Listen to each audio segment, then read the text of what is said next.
What is up, y'all? Happy New Year, although I've seen you since the New Year, but this is the first time we've been back for Secret Teachings of Jesus in several weeks.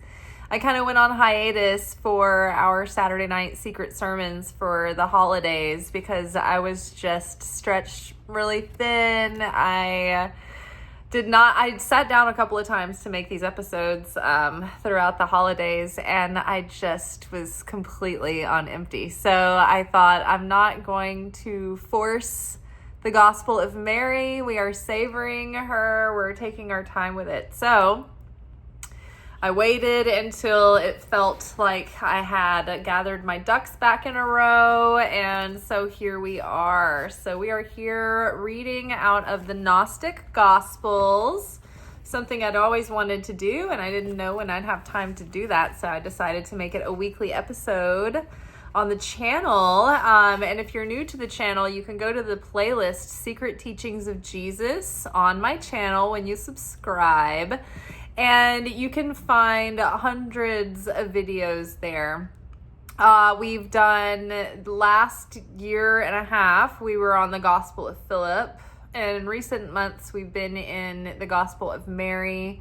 Before the Gospel of Philip, we did the Secret Book of James. And I can't remember whether we had covered anything else before that, but it's a pretty big, thick, dense playlist. So you've got plenty of binging to do.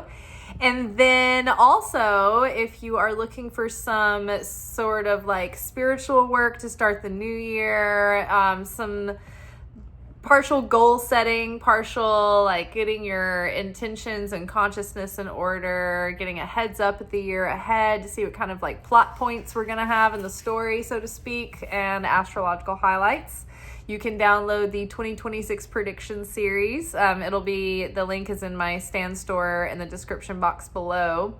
And that's $12. And it is basically an extensive portfolio of readings for the year with workshop questions and work to do. So there's a yearly overview that gives you a really thorough look at the year at a glance, like an overview. And that's a Celtic cross spread plus a lot of like oracle cards and channeled messages from me. And then at the end of the video, I give astrological highlights for the year, and then the quarterly readings will give you readings for each season where we go deeper into the themes and different rhythms and challenges, opportunities, issues coming up. There are readings for the seasons, and then each season has its corresponding journal prompts and questions as well to help you embody the wisdom and maintain awareness of things to come and help prepare us and fortify us and all of the above. But it's a really very deeply transformative tool. And then you also will have monthly readings. They're in the playlist. Then they have their own journal work as well. So the way I'm approaching it, today I started the yearly overview. So in January, I'm planning to do the yearly overview with the journal questions, the winter seasonal reading, and then the January reading. And I'm going to get in there and do all that journaling work. And then I'm going to set my big manifestation list, my goals for the year. So I have been doing this prediction series for myself in private for many years, and then the last couple of years I've been putting them out to the public, and the last year I officially made like the full-on workshop and launched it for you guys. So this year is my second year doing it. I'm really proud of it. I think it turned out amazing, and it is fairly approachable in the cost. It should be about $150, but I'm selling it for $12. So that people can get it and they can have a tool to help them throughout the year, and also something like transformative work. And honestly, it's not just a one and done workshop where you can do it once. I mean, you can go back and like redo these questions and take them deeper throughout the year. So I think it's not just a tool that you can enjoy once. I think it's something that you can use for all of 2026. All right, and the delivery of that will be, if you go to the Stand store, you click the button to purchase now, you will be sent the link to your inbox, your email, and so then I would suggest just putting that email in its own special folder that you can see easily and refer back to, and then also saving the link in like a swipe folder on your phone in your like Notes app. All right, let's get into the meat of the episode, the good stuff. So, like I said, we're here in the Nag Hammadi scriptures. We have, for the past several weeks, been taking the Gospel of Mary one section at a time. This is the second to last section of the Gospel, and as we talked about before and as we found out, there is the gospel is in varying stages of damage and ruin and preservation. So sometimes there's gaps in the text and it just kind of picks up, and sometimes it gets choppy. So this particular portion it starts with a section missing, and then it kind of picks up after they started the introduction of the section. So this is kind of a longer portion than usual, and because the information is so deep and dense, I'm going to read you guys the full portion, but we're really only going to discuss the first little section tonight. Okay, and also this does have quite a few footnotes, so I'm going to read it through a couple of times, and then we'll go through and call out the footnotes because they're mostly references to other reading, and then we'll get into the section that we're on. Okay, so this portion or this section is called Mary Describes the Ascent of the Soul. So it picks up with an ellipsis, and it has the word "it" by itself in quotations, and so that part of the text is gone, but then it picks up and it starts in at, and Desire said, I did not see you go down, yet I see you go up. So why do you lie, since you belong to me? The soul answered, I saw you. You did not see me, nor did you know me. You mistook the garment I wore for my true self, and you did not recognize me. After it had said these things, it left, rejoicing greatly. Again, it came to the third power, which is called ignorance. It examined the soul closely, saying, Where are you going? You are bound by wickedness. Indeed, you are bound. Do not judge. And the soul said, Why do you judge me, since I have not passed judgment? I have been bound, but I have not bound anything. They did not recognize me, but I have recognized that the universe is to be dissolved, both the things of earth and those of heaven. When the soul had brought the third power to naught, it went upward and saw the fourth power. It had 7 forms. The first form is darkness. The second is desire. The third is ignorance. The fourth is zeal for death. The fifth is the kingdom of the flesh. The sixth is the foolish wisdom of the flesh. The seventh is the wisdom of the wrathful person. These are the 7 powers of wrath. They interrogated the soul. Where are you coming from, human killer? And where are you going, destroyer of realms?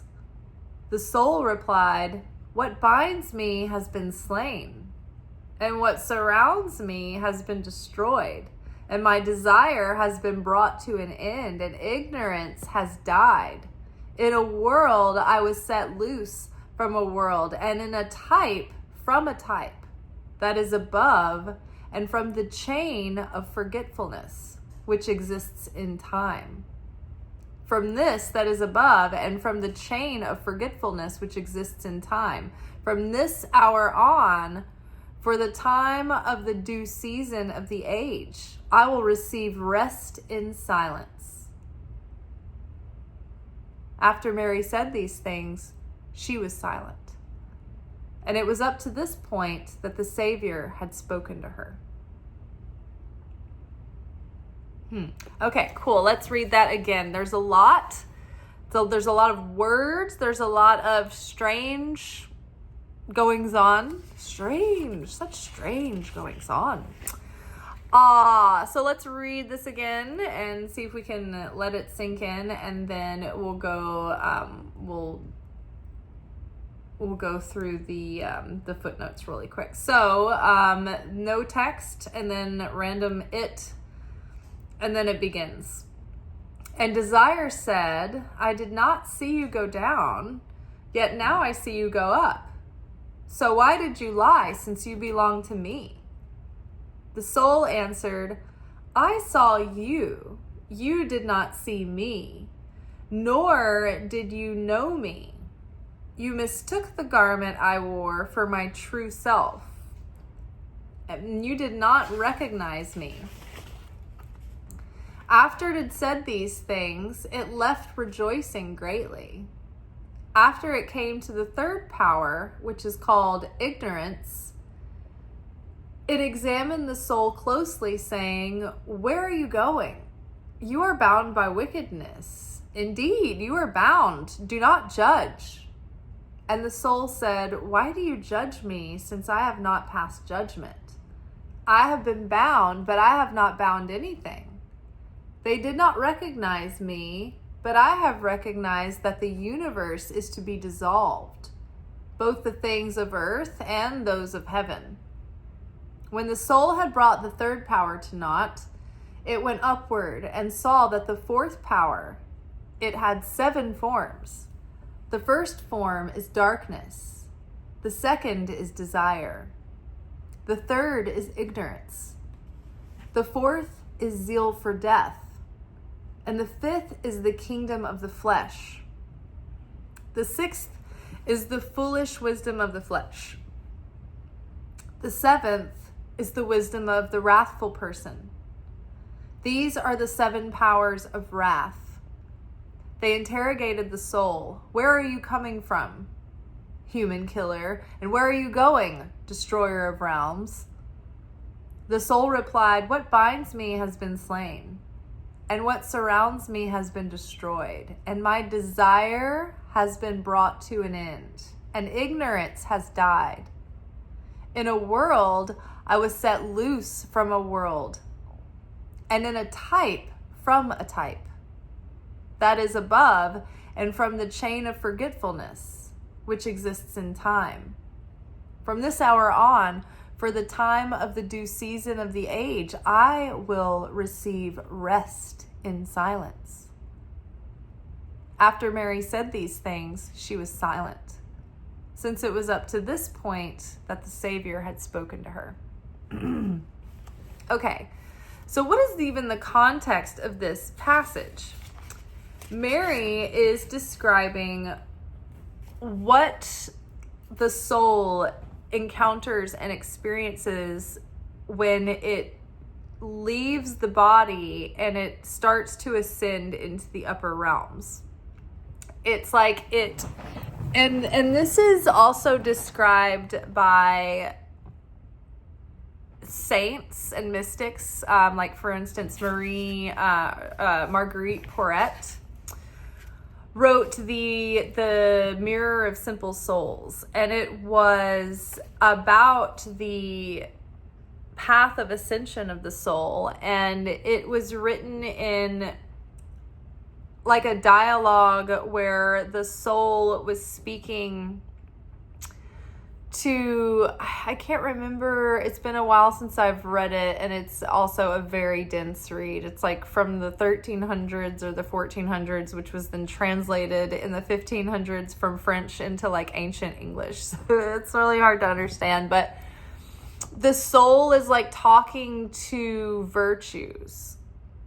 And it's having these little like quid pro quo dialogues, and they're kind of like cryptic conversations, and it's sort of like they're trying to best one another, in a way.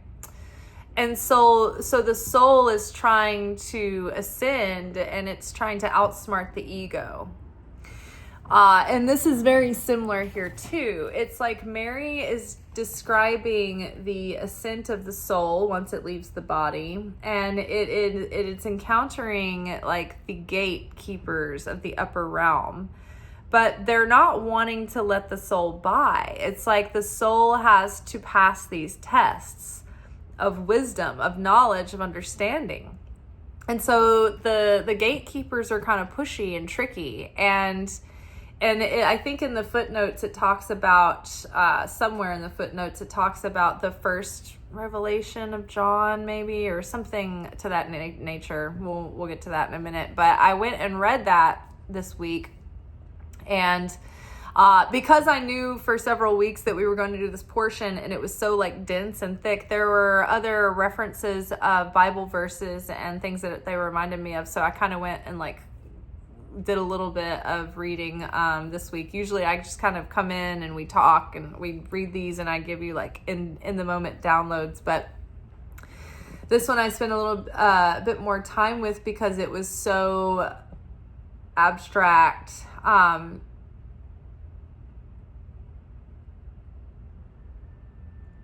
So Mary's like having these conversations with these, so the first revelation of John talks about, I think that's what book it was, but we'll clarify that in a minute.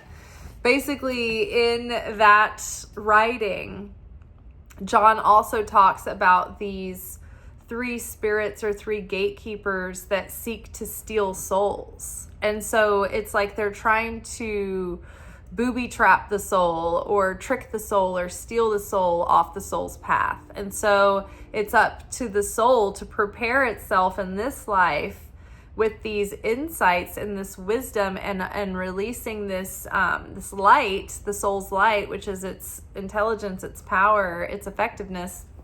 But we can only do that while we are in the body. And we have challenges that we face through this material realm, right? So we are, the clock is ticking, guys. Like we're burning daylight down here. And we are here to unveil this light, this revelation. Because when we leave this body, if we're not prepared to navigate the afterlife, then we're going to have an unpleasant time as a soul. We're going to be confused. And that in many religions believe that on some level, because that's why so many religions have practices to like pray for souls in their ascension after they die. From what I know in my own ignorance and uneducatedness, it kind of seems like basic Christianity, like the basic package, like not if you're like traditional or Orthodox or anything, but like watered down American Christianity has absolutely nothing to steward or pray for a soul after death. It's just like after the funeral, you're just like, all right, cool. Well, I guess we'll eat a sandwich and you're on your own. Like, they just assume you go immediately to Jesus. But I'm not sure that is accurate, really. I think that's just like something that's convenient to lean into that belief. But I think that we probably have like a journey or some kind of transition when we leave here. In the Jewish faith, we pray for the soul for like a period of time up to a year, maybe even more for some. But there is an understanding, at least in Kabbalah, that every soul, and this might be true throughout Judaism, but every soul has to spend up to a year going through like a version of hell. It's like a cleansing that like basically purifies or purges us from any of like the things that we're holding on to from the material world, whether that be our inability to let go of our material treasures, the things that we cling to, the people we love, or if we have anger that we're holding on to, if we have bitterness, if we had no belief in the afterlife when we left here, we might have a hard time navigating it, right? So there's this process that the soul goes through that can be challenging or disorienting or uncomfortable for up to a year when it leaves the body. Now, if you have prepared your soul for this and you have lived this life doing just the things that we're doing now, seeking out wisdom, transforming yourself, elevating your darkness, correcting and mending and healing and awakening that revelation and awareness within yourself, then you're going to have an easier time, especially if you've let go and you're not holding on to grudges and you're not holding on to unforgiveness. You're light of heart, right? You've cut the cords. There's nothing anchoring you down, so you're going to have an easier time. And for some people, it doesn't last a year. For some people, they describe it as like a little quick car wash or shower. You just like go through the atmosphere and it's like you kind of walk through like a hot mist. But for others, it's more intense. So the bad news is when we die, we all get a butt plug and we all go to hell. But the good news is hell is only up to a year. So it's like, if you've ever been on probation, you got, 1129. It means you got 11 months and 29 days of probation that you're on. And that is our spiritual probation in the afterlife.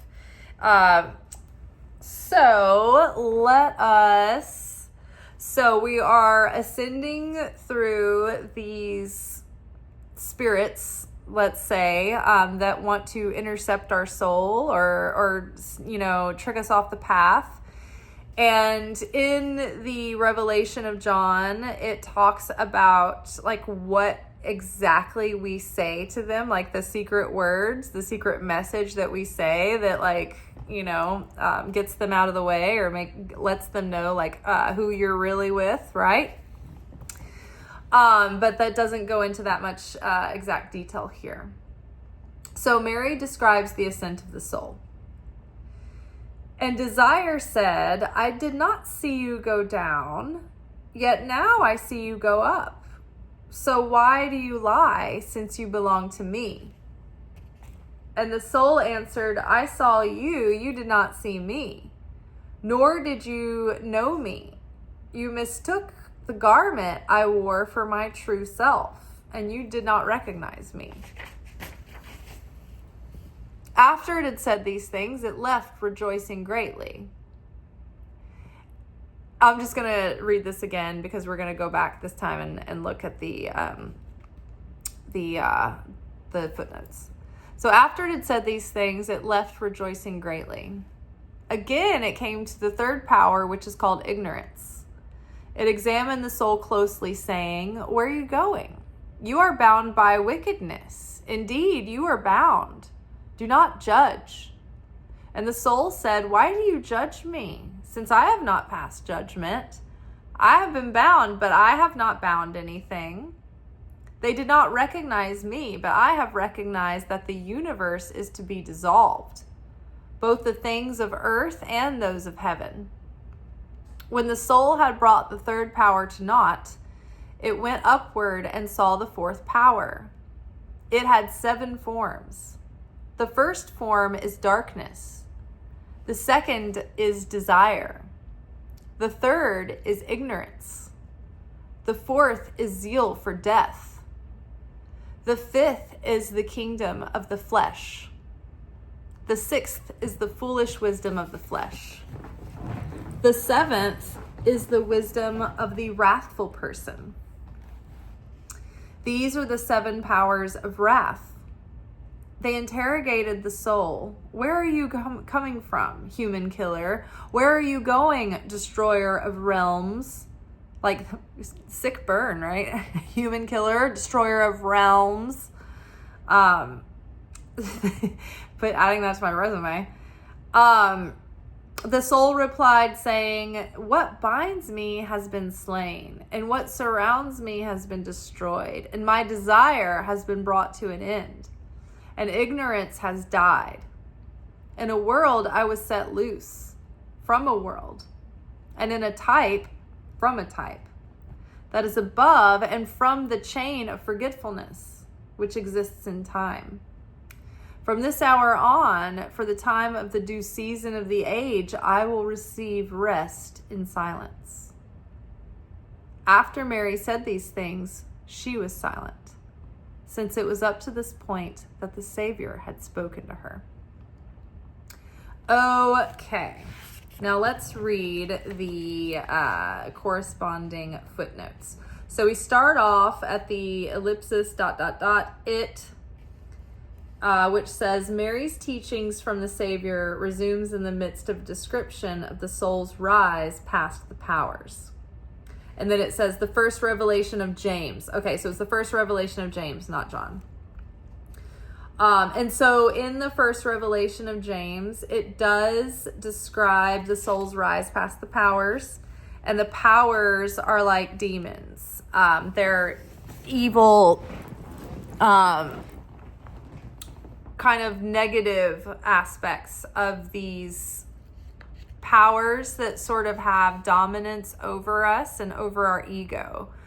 But when we overcome those powers, we take dominion over them, and then we like reveal that light as a talent or as a virtue. Okay. So, Mary's teachings from the Savior resumes in the midst of the description of the soul's rise past the powers.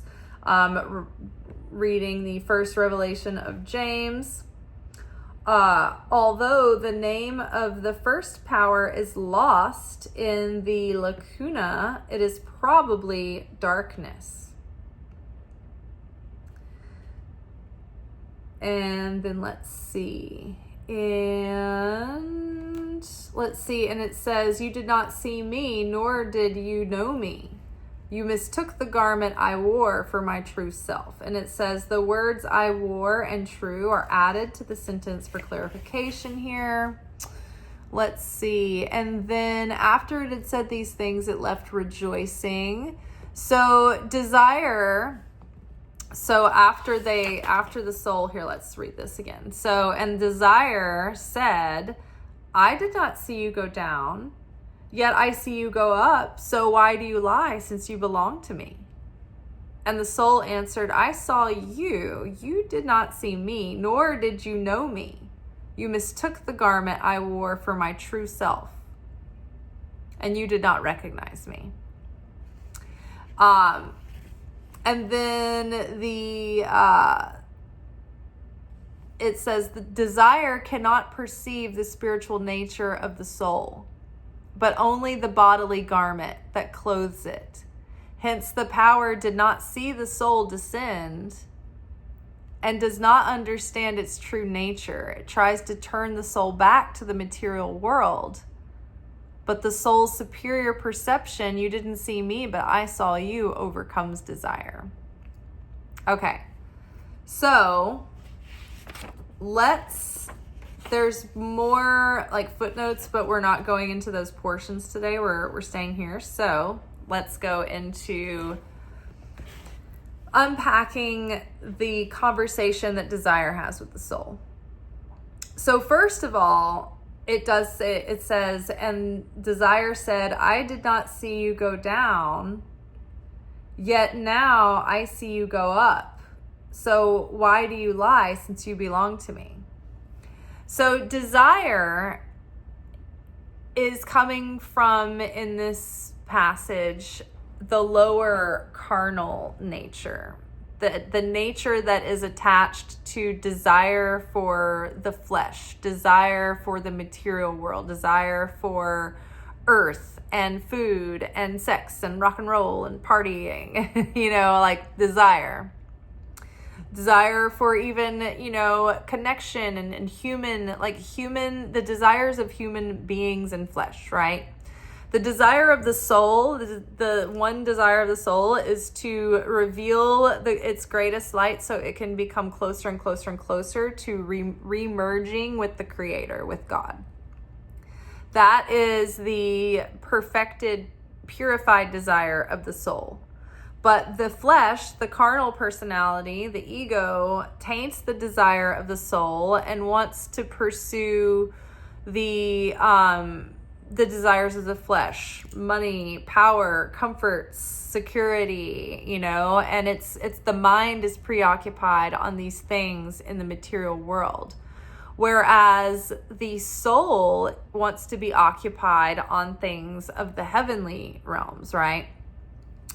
So desire is connected to the material world, and desire keeps the soul attached to the material world. If desire is like one of the rulers of the material realm and it doesn't want to lose the ownership of the soul, then the desire tries to seduce the soul into staying with the things that the soul desires. So it appeals to the soul, like to the flesh's desire rather than the soul's desire. So desire then can only really perceive the embodiment. It can only perceive us as fleshly humans. The desire doesn't see higher. It doesn't perceive us as this higher being of light that is beyond the flesh. We come from a realm that is endless, that is of the light. We weren't really born of the flesh. We were originally seeded from the light, from the endlessness, from the pre-existent, right? And so when we travel down, then we are put into flesh, and then we come back up, but the flesh is not who we are. And so desire, being of a lower consciousness, can only really perceive what they see with their eyes. And so they know the person from the flesh, but they don't know the identity of the person once the flesh has been shed.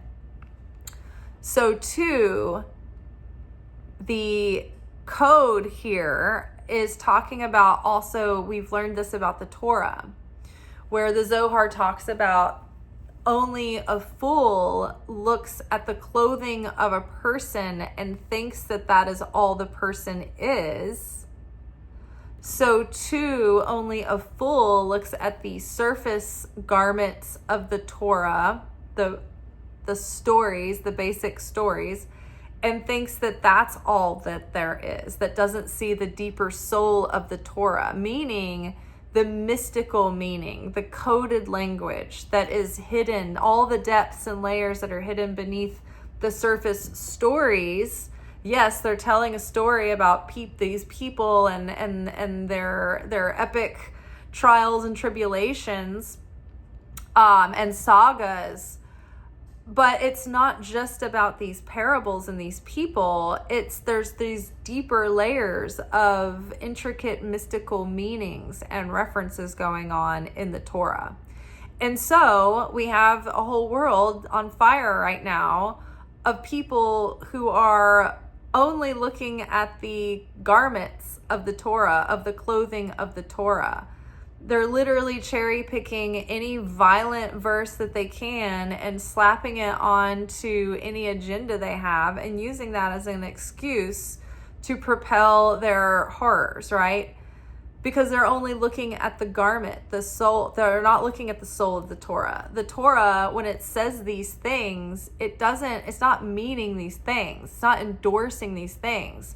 It's meaning something symbolic. It's meaning something like, for instance, when you have a dream in your nighttime dreams and you're asleep and you're having a dream, that dream is not a literal telling of your waking life. It is a strange depiction of things. And when you go look at the symbols and what their meanings are, like from a Jungian or even Freudian perspective, it's like off the wall meanings, but then you're like, oh my gosh, like that totally checks out with what I'm going through, what I'm feeling and what I'm thinking right now, even though the actual physical symbols didn't seem to match up Like, they don't seem to mean that at all, right? So that when we're reading the Torah, and then most of the rest of the Bible too, it's like there's all of these like deeper meanings that are going on that are talking about the soul's process, that it's clothed in these code languages and symbols, but it's not literal. It's not to be taken literally as like an instruction manual, like, well, this patriarch did this horrible thing, so then that signs off for us to also do these horrible things. Like in the Old Testament, it talks about like a man can like sell his daughter, like when it's talking about a man selling his daughter into slavery, and how she's has to stay in that, he doesn't want her to have to die in that slavery and to be freed before she's died. What that means is we don't want to sell our soul into this to be a slave to the things of this material world.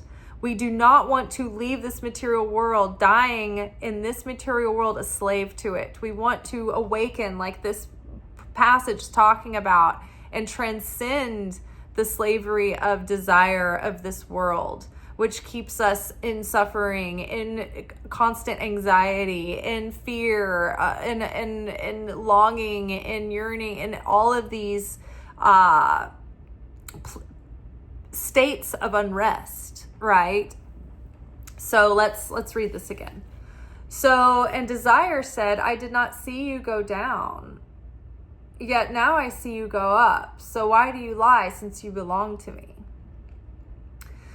So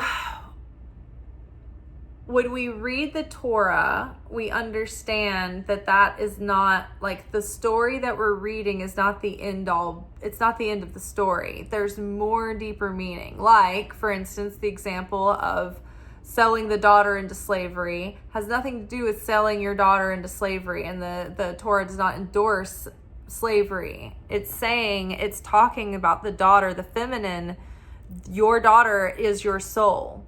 You raise your soul. You tend to your soul. You steward your soul through your life, right? So if you are selling your soul into slavery, that means that you are giving all your power away to the worries and to the desires and the things of this life.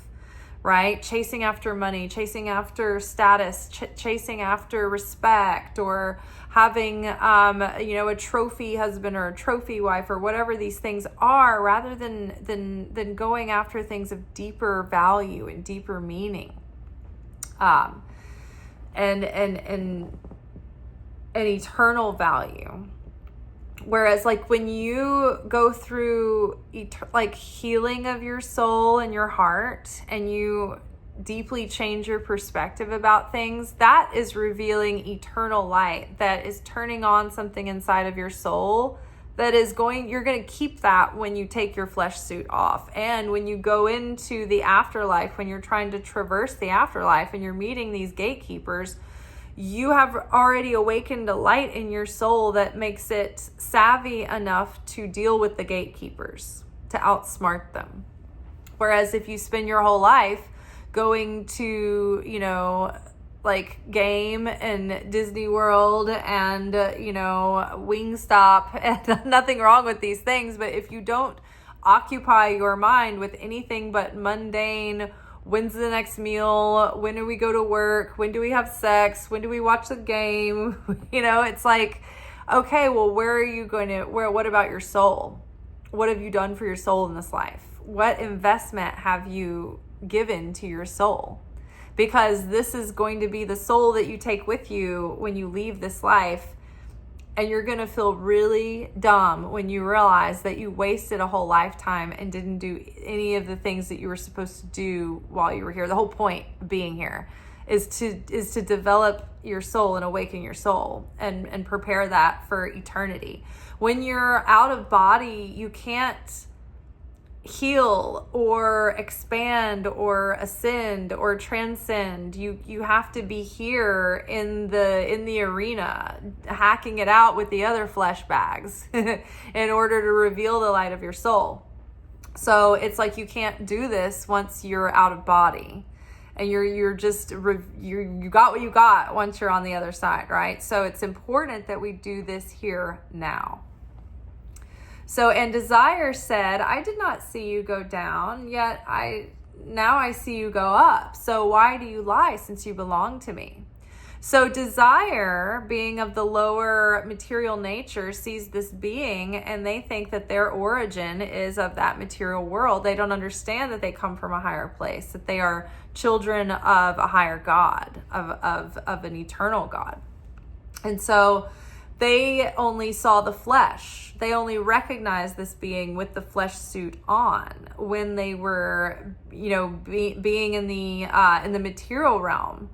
Right? But where they say, I didn't see you come down. Well, that's because when we came down, we were in our light body. We were in our light vestments. We didn't have this flesh suit on. So it's like being in a disguise, and they don't recognize us when we're out of our disguise.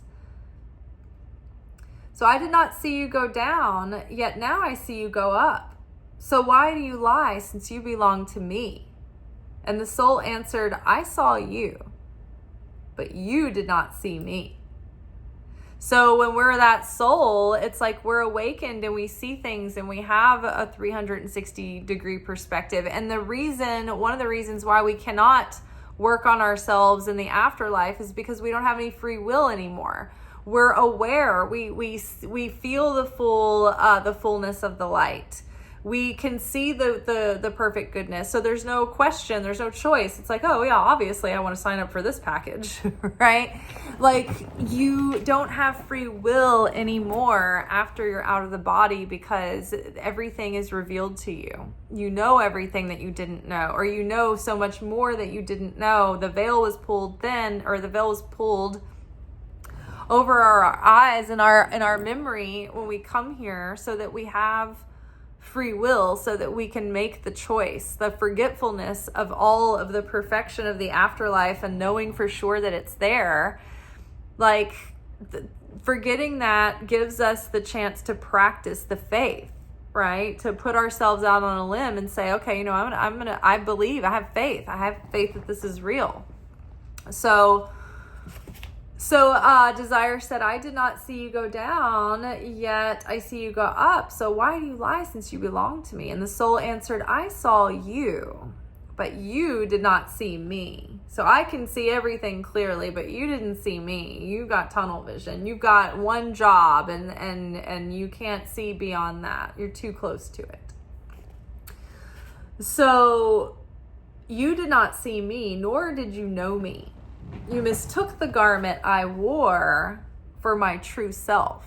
So again, the desire, the carnal nature, looks at the flesh, the body, and thinks that the body is the true self.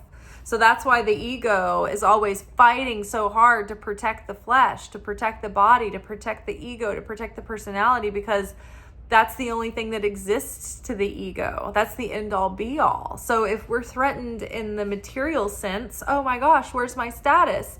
Where's my food? Where's my money? Where's my car? Where's my Mercedes? Oh, where's my BMW? That's the only thing that the soul, or that the flesh, the desire has, right? And this is a desire for the material, right? The material security, the material world, the world of illusion. So you mistook the garment I wore for my true self, and you did not recognize me. And it had said these things, and it left rejoicing greatly. So that exchange, the soul outsmarted desire, or transcended desire, and was able to then surpass desire, go on beyond the desire, transcend past it, ascend past the desire. Desire had to open the gate, and we made it through. Now think about that, how it applies to this life. It's like we are constantly trying to refine our flesh so that we choose the desires that are going to lead us on the path of the soul's light, which is going to be the true fulfillment and reveal the greatest light and potential of our lives. And yet we're always battling against the carnal nature and the ego's desires and the desires for temporary fulfillment and instant gratification and instant satisfaction, right? Whereas, usually we have to delay instant gratification in order to reveal eternal light or, true deeper value, true deeper meaning. So in order to reveal the light of the soul, we must have desire, but it's about refining that desire and deepening that desire. When we look at the living kingdoms, each kingdom has a different level of desire that causes them to move and be active within this material world. The mineral kingdom doesn't have a lot of desire for growth or for becoming or for being more like the creator, for being close to the creator. It's just sort of in its beingness. And so it doesn't move. Plants have a bit more desire. So when you look at them at under a microscope, or like when you speed up, they're like take footage of a plant, they're actually moving. And they do have desire and they do reach for the sun, right? But they don't have enough desire to get up and walk, right? But an animal does, right? Animal has more desire. Animal wants snack. Animal wants treat. Animal wants to get up on the couch. Animal wants to ride in the car. Animal wants to go on a walk. Like they have lots of desires. They have lots of dreams, lots of dreams and wishes, these animals. So they're up moving around, right? And then us, we have desire. We have even more desire to be like the creator. So we go a step above and beyond. We're a cut above. We live in houses. We drive cars. We were looking for our Mercedes. We have enough desire to get up and go and to evolve and to invent things and to progress society and to refine and to then ruin everything and destroy the world and kill everybody in it. So the desire, right? So we're refining that desire. So as we have a deeper desire, so we want to awaken the desire of our soul. And so the deeper our soul desire is for the creator or for the light, but like even when it comes to our manifestations, our desire fuels the manifestation. If we don't want it bad enough, we're not going to make it happen. Same with our relationship with the creator. It's based on desire. There's no coercion in spirituality. So our closeness with the creator, our affinity with the creator is a direct reflect of how deeply we desire to be like the creator, because it takes effort. And it takes action. And so in order to make that effort or take that action, we had to desire to do so to begin with, right? So when the creator was alone, floating in its beingness in space, it wanted something to share with. It had a desire. It wanted something to give to spill forth into. It wanted another. And so the creator created the vessel in order for the vessel to receive, right? And so the vessel was made to receive. We are the vessel. The soul, the human soul, is the vessel. We are built to have desire, but we have to refine that desire. And then in the beginning, when vessel was created, the light was just pouring into the vessel, and the vessel was just receiving. And the vessel was like, oh my gosh, wow, this is all so much. I can barely even take all this that I'm receiving. In fact, I want to share. I want to be like you. I want to give. And so then the vessel cut itself off from receiving, because it was like, this is bringing me almost like pain and resentment for receiving without earning. I want to be like you. I want to earn, and I want to give, and I want to create, right? So we said, okay, I'm going to practice restriction. I don't want to receive without some sort of process of earning, which is going to help me reveal true light and true fulfillment. The metaphor is like when a a tycoon gives his business over to the heir, and the heir is like, I mean, I didn't really want this. I didn't work for this company. And then they take it. They might even be into it. They might even be like, yeah, I inherited my dad's company, but they weren't the one that built it from the ground up. So they're never going to treat it as preciously or as with the same value or respect as the person who originally created the company, because they didn't have the original desire to ever make the effort to do it in the first place. So it's the desire that fuels our fire, our manifestation. And it's the desire that also allows us to receive as well. And then it's the process of earning that prevents spread of shame. So when you are given, like say that same heir that inherited the dad's company, that ends up running the company in the ground because he doesn't appreciate it as much. Say when he was in another situation when he was younger, the parents were giving to him, giving so much. And he never, he didn't make good grades. He kind of phoned it in. He didn't do his chores. He wasn't earning the allowance. He was just getting spoiled. It creates this thing called bread of shame. And you feel shame, I don't deserve this. And then you start resenting, the gift is too much. And then, you start kind of losing respect for the giver that's over giving. And it just becomes this. It leaves a bad taste in your mouth. That is called bread of shame, receiving without earning. And you can even give bread of shame if you're over giving to a situation that's not, returning any of the energy in return. So covered that. And then there was another point that I wanted to make about, and desire said, I did not see you go down, and yet now I see you go up. So why do you lie? Now that made me connect immediately to Joseph going down into Egypt as a slave, and then ascending through the ranks and rose to be a king of Egypt.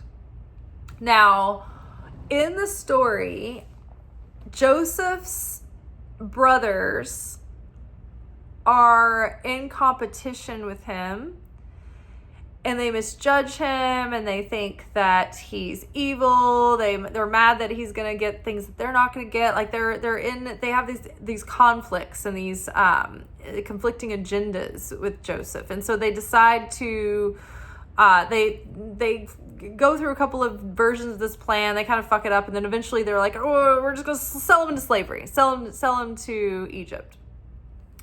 So Joseph is sold as a slave to Egypt. So he gets to Egypt, and he actually fares well there. He's liked, and the Creator goes with him. It says that the Holy Spirit was with Joseph when he went into Egypt. So everything he did when he got to Egypt was just blessed, and it was he had the Midas touch, and people really liked him, and he started getting jobs and opportunities, and he started moving up all the way to the point where he was appointed as a king of Egypt.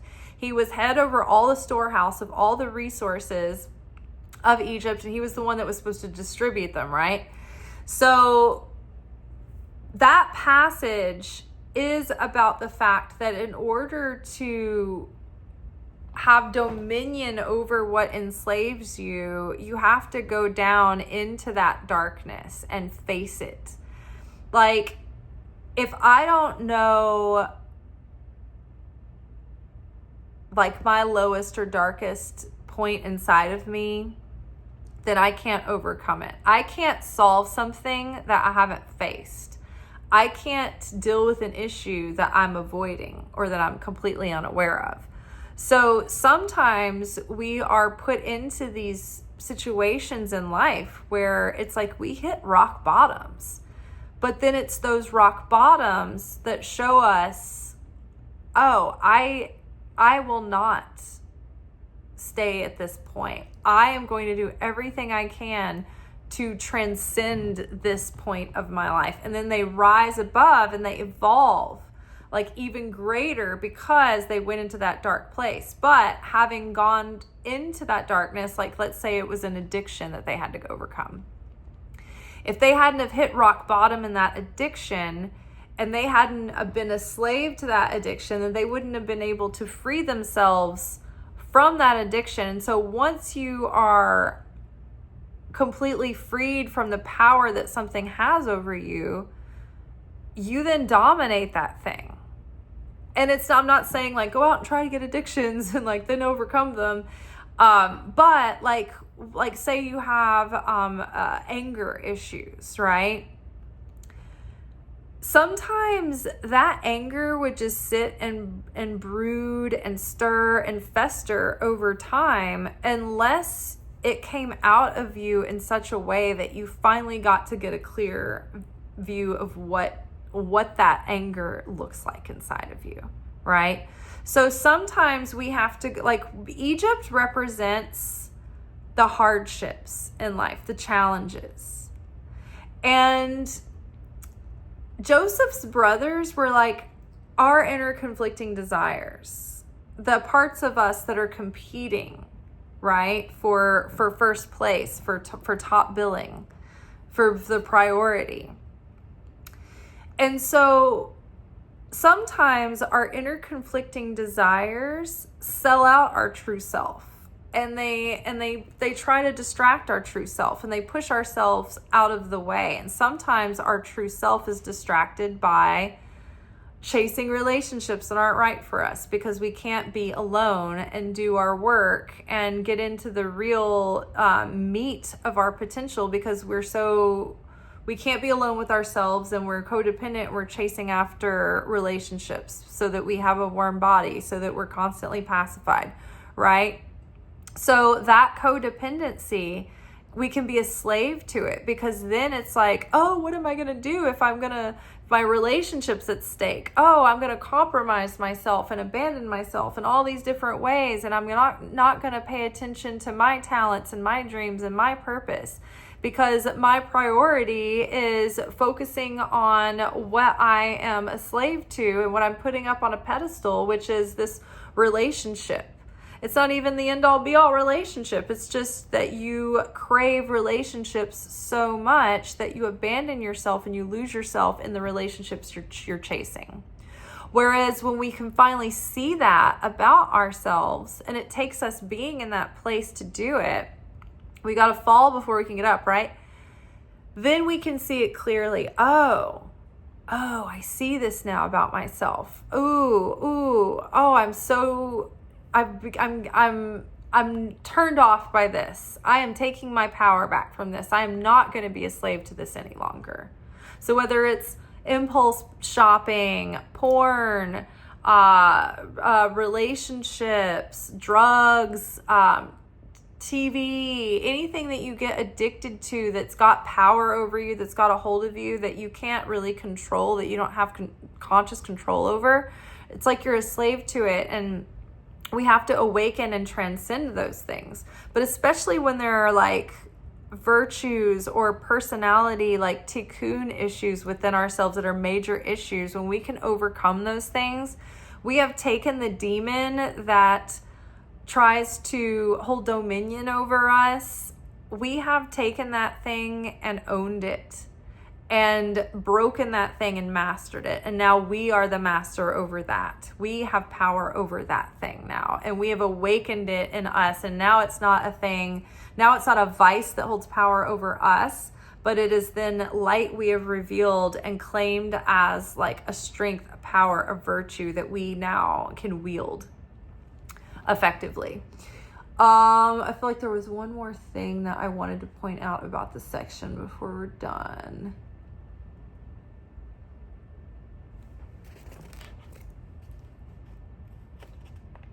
I saw you, you did not see me, nor did you know me. I from the garment and release these things.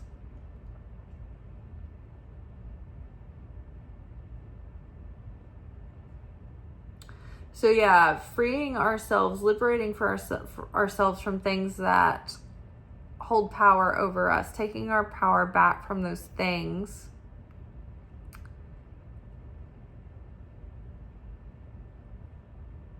Inner conflicting desires, Joseph's brothers. I think that might have been everything. I feel like there's one little thing that I wanted to go back and say.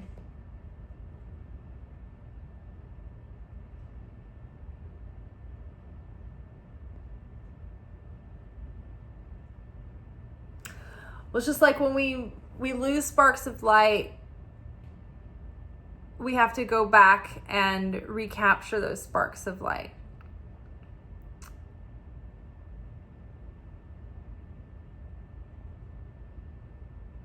Ooh, I feel like it's like right on the tip of my brain.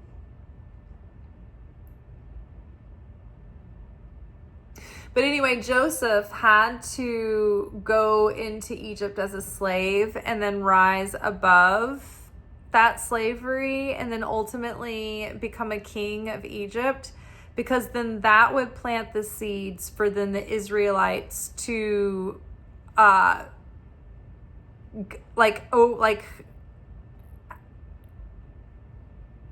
achieve their exodus from slavery, and then the Israelites held dominion over the Egyptians. And many times in the Bible, like, seed levels are planted for things that happen in the future. So like something similar happens because that's the seed level for something that's going to happen in a greater aspect in the future. For example, when Abraham was told by God to take his son, his only son that he loved and waited all his life for until his old age to have his son, Isaac, God told Abraham, you've got to go sacrifice Isaac, like burnt sacrifice, like brutal. And Abraham was not inclined in that way at all. Abraham was all merciful, all loving, all sharing. He had to be willing to give his son as a sacrifice because he loved God so much.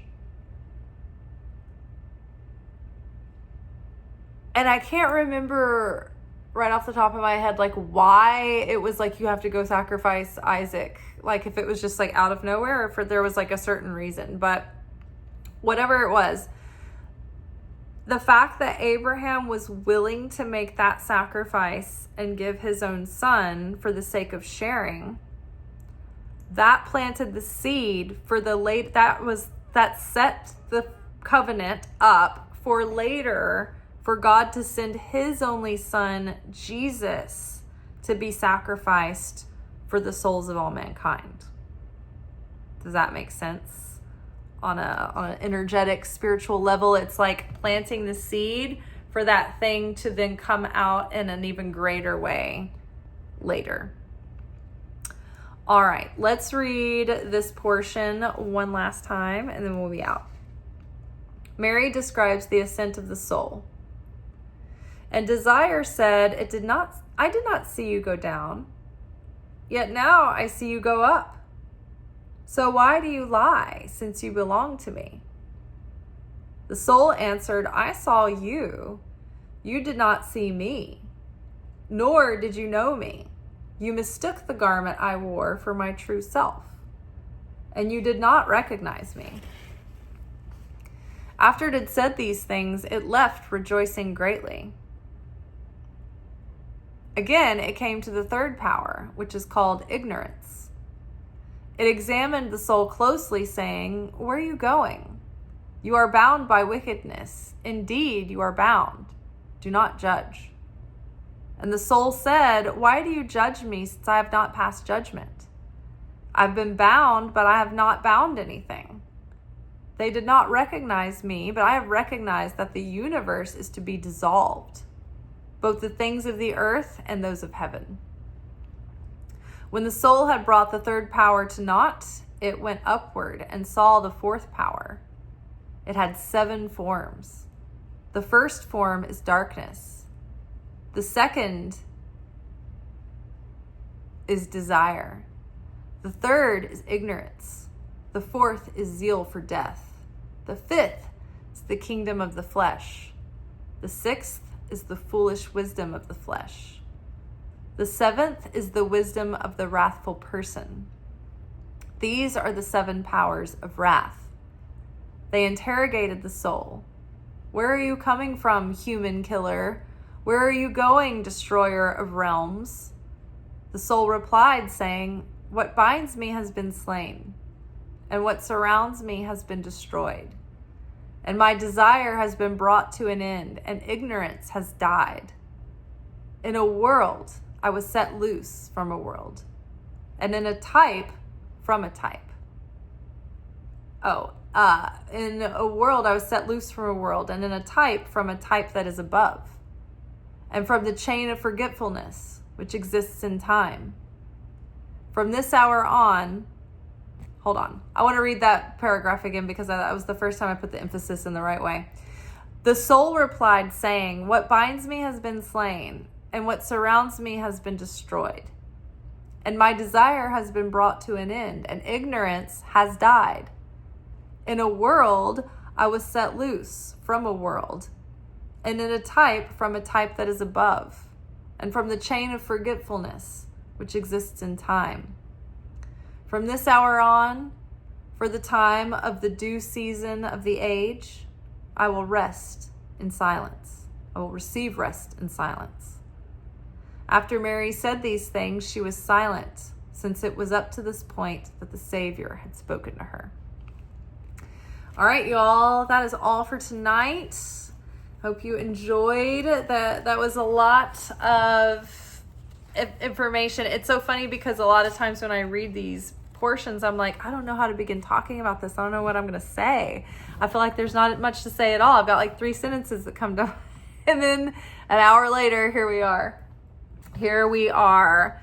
Well, I'm loving the Gospel of Mary. I don't know about you, but I'm glad we kind of had that hiatus so we didn't get it over with too quickly. And I always think it's funny because whenever we do these Secret Teachings of Jesus segments, they always end up aligning with the energy of the week as well. So it'll be interesting to see when I watch tomorrow's like daily Zohar portion. It'll talk about what the weekly overview and lesson is on top of it. And I wonder if it's going to tie into tonight's reading. All right. Well, I guess we'll see you later then. All right, y'all. Until tomorrow, we will be back together for our weekly energy oracle forecast, where we take a look at the week ahead to see what kind of spiritual weather we will be living in. But until then, ciao.